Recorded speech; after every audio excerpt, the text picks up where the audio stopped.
Hello नमस्कार दोस्तों। B Narayan education YouTube channel में आपका स्वागत है।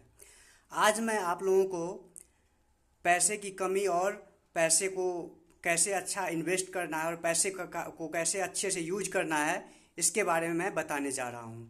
आज का वीडियो आपके लाइफ को चेंज कर देगा। तो सबसे पहले ये कहना है कि पैसे का इन्वेस्टमेंट, तो पैसे का इन्वेस्टमेंट जो है, नंबर फर्स्ट हेल्थ इंश्योरेंस भी होना चाहिए। इसके बाद जो है टर्म इंश्योरेंस भी होना चाहिए। इसके बाद पैसे के लिए कुछ रियल एस्टेट या म्यूचुअल फंड या स्टॉक में भी इन्वेस्टमेंट होना चाहिए। और जहाँ तक इन्वेस्टमेंट की बात है, तो पैसे को कुछ लोग सोचते हैं कि पहले खर्च कर लेते हैं, उसके बाद जो बचेगा उसमें इन्वेस्टमेंट करेंगे, लेकिन ऐसा करना ठीक नहीं है। पहले पैसा को इन्वेस्टमेंट करने के लिए और सही यूज के लिए पहले बचा लेना चाहिए, उसके बाद जो है खर्च करना चाहिए। तो सबसे पहले ये है कि हेल्थ इंश्योरेंस हम लोग कैसे ले, कहाँ लें। तो देखिए, आजकल जो है पूरे फैमिली का हेल्थ इंश्योरेंस जो है कम प्रीमियम में मिल जाता है।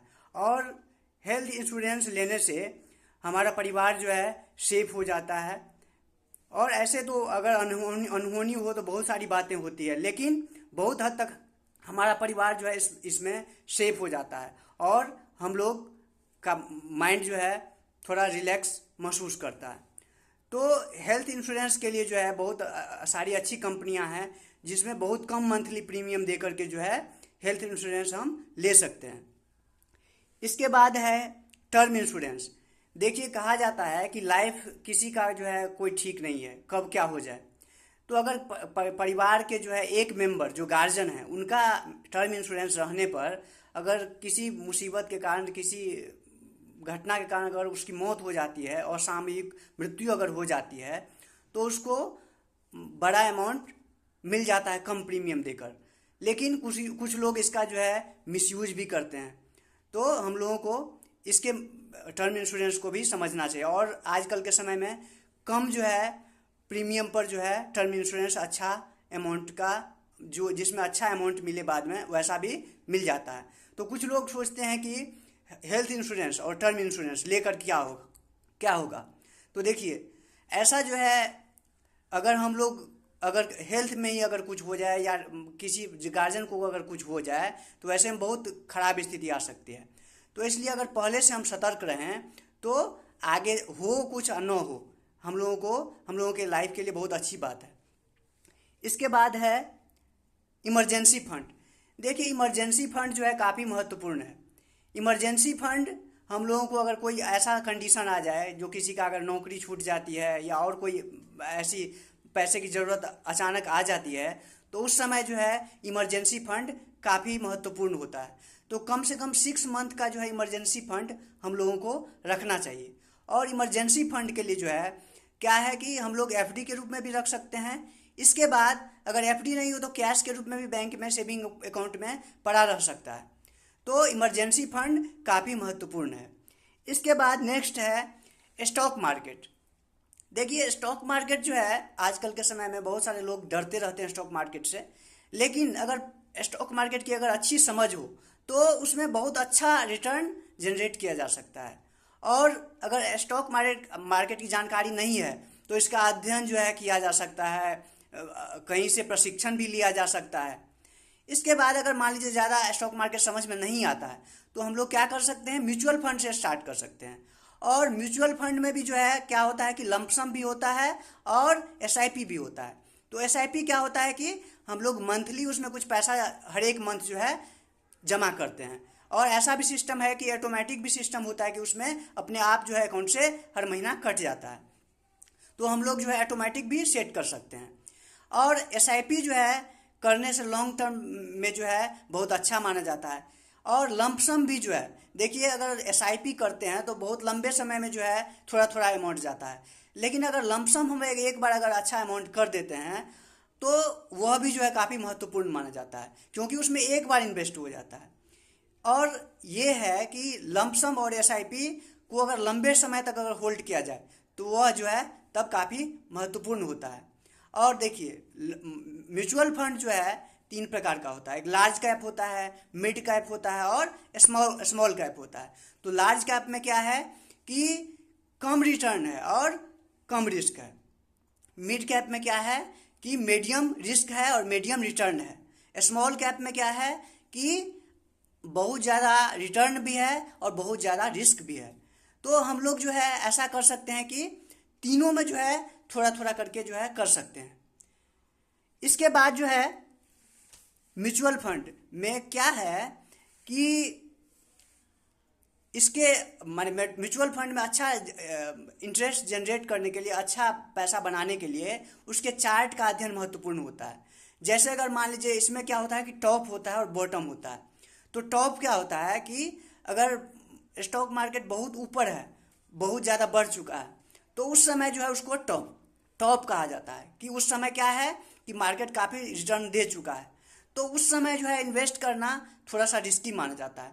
लेकिन कभी कभी क्या होता है कि जब टॉप चलते रहता है, मार्केट ऊपर बढ़ते रहता है, तो बहुत लंबे समय तक बढ़ते रहता है। तो अगर हम इन्वेस्ट नहीं करें और वैसे में आशा में रह जाए कि कब गिरे, तो इसका भी कभी कभी नुकसान होता है। तो ये बात है।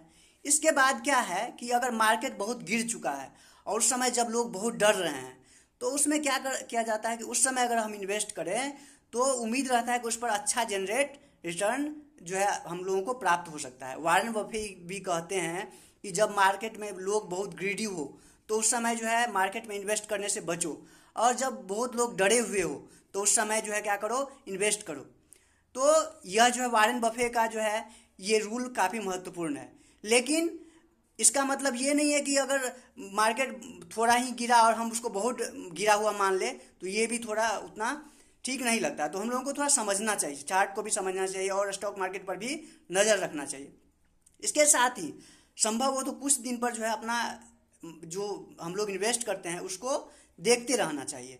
और जब मार्केट गिर जाता है तो क्या करते हैं, जो बड़े लोग होते हैं उस समय जो है और इन्वेस्ट करते हैं उसमें। और कुछ लोग ऐसे होते हैं कि जब मार्केट गिरता है तो डर के मारे भागते हैं। तो लेकिन अगर बड़े लोग होते हैं उस समय अगर अच्छा अमाउंट इन्वेस्ट करते हैं और फिर एवरेज हो जाता है, तो यह भी काफ़ी महत्वपूर्ण होता है। इसके बाद ये है कि कोई भी अगर म्यूचुअल फंड है तो हम किस म्यूचुअल फंड में जमा करें। तो देखिए, नहीं कुछ ज़्यादा समझ में आता है तो उसमें कि जो फेमस नाम है उसमें हम लोग इन्वेस्ट कर सकते हैं। साथ ही क्या है कि हम लोगों को चार्ट देखने के लिए डेली चार्ट भी देखना चाहिए, वीकली भी देखना चाहिए, मंथली भी देखना चाहिए और ईयरली भी देखना चाहिए, 5 ईयर का भी देखना चाहिए और ऑल टाइम भी देखना चाहिए। सब कुछ देख के जो है तब इन्वेस्ट करना काफ़ी महत्वपूर्ण होता है।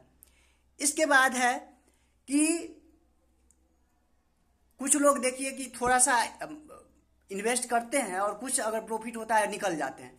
लेकिन अगर स्टॉक मार्केट बहुत लंबे समय पर अच्छा रिटर्न देता है और अगर 15% भी रिटर्न देता है और लंबे टाइम में जो है वो काफ़ी महत्वपूर्ण होता है, तो हम लोगों को अपना विवेक का भी इस्तेमाल करना चाहिए। साथ ही क्या है कि रियल एस्टेट, देखिए बहुत सारे लोग होते हैं जो जिनको रियल एस्टेट जो है अच्छा लगता है। तो रियल एस्टेट में भी जो है बहुत कुछ सोच समझ के इन्वेस्ट करना चाहिए। जगह कैसा है, उसका फ्यूचर क्या है, उसका प्राइस क्या है, उसको अगर हम बेचना चाहें तो बिक सकता है कि नहीं बिक सकता है। तो बहुत कुछ जो है देख के सोच समझ के तब इन्वेस्ट करना चाहिए रियल एस्टेट में। ऐसे रियल एस्टेट का भी रिटर्न बहुत अच्छा होता है, तो हम लोगों को इसको समझना चाहिए। इसके बाद नेक्स्ट है फंड एलोकेशन।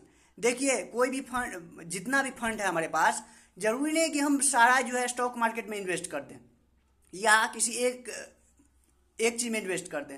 रियल एस्टेट भी है, गोल्ड भी है, स्टॉक मार्केट भी है, तो बहुत सारा क्षेत्र है जिसमें हम लोग इन्वेस्ट कर सकते हैं।